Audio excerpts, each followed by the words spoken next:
हर हर महादेव। अब मैं प्रिय सज्जनों, अब मैं उच्च और नीच के ग्रहों का वर्णन करने जा रहा हूँ। जिस प्रकार से प्राणियों की उच्च और नीच प्रकृति होती है, प्राणी उच्च और नीच के होते हैं, वैसे ही ग्रह भी उच्च और नीच के होते हैं। मैं श्लोक से प्रामाणिक बोल रहा हूँ, जो किस प्रकार है।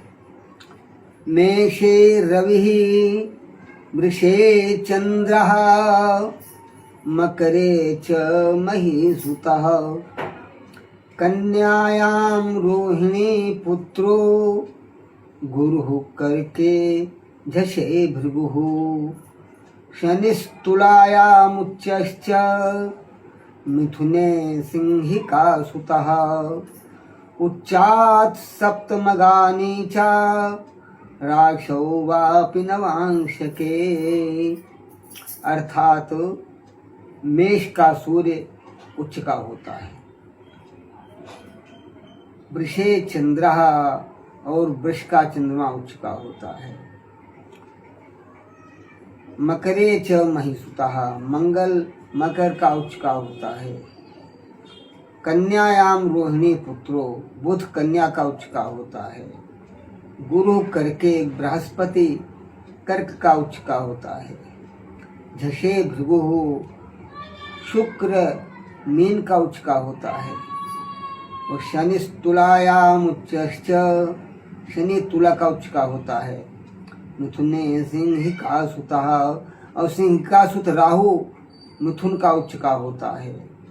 इसी प्रकार से उच्चात सप्तमगाने चा उच्च से सप्तम में राशि जो है वह नीच की होती है। राशि में भी राशो वापि नवांश के और नवांशा में, राशि और नवांशा में जो उच्च के हैं उससे सप्तम राशि नीच की होती है, राशि नवांशा दोनों में।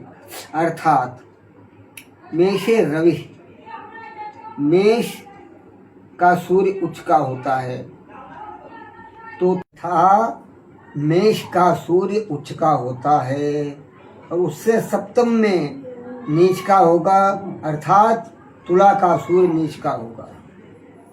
वृषे चंद्रा चंद्रमा वृष का उच्च का होता है और उससे सप्तम में अर्थात वृश्चिक का चंद्रमा नीच का होता है।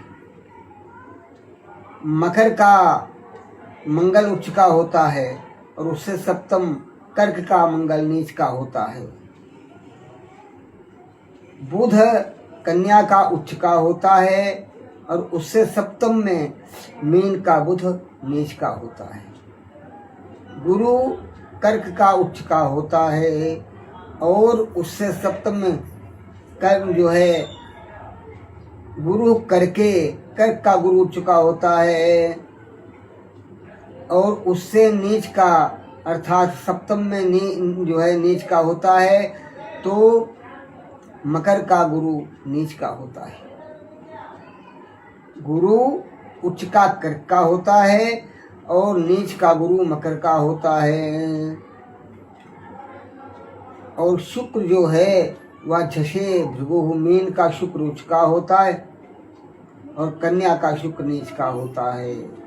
इसी प्रकार से शनि तुलायाम उच्चश्च, तुला का शनि उच्च का होता है और मेष का शनि नीच का होता है। राहु मिथुन का उच्च का होता है और धनु का राहु नीच का होता है। इस प्रकार से यह राशि और नवांशा दोनों में इस प्रकार से उच्च और नीच के होते हैं। जैसे कि मैंने पहले भी बताया है कि मेषे रवि, मेष का सूर्य उच्च का होता है और उससे सप्तम में सूर्य नीच का होता है, चाहे वो लग्न में हो चाहे नवांशा में हो। यह सूत्र लग्न और नवांशा दोनों के लिए एक जैसा है। इस प्रकार से मैंने उच्च और नीच के ग्रहों का वर्णन किया कि किन राशियों में ग्रह उच्च का होता है और उससे सप्तम की राशि में किस तरीके से नीच का होता है। आशा है विज्ञजन इसको समझ गए होंगे। शुभम भूयात्। हर हर महादेव।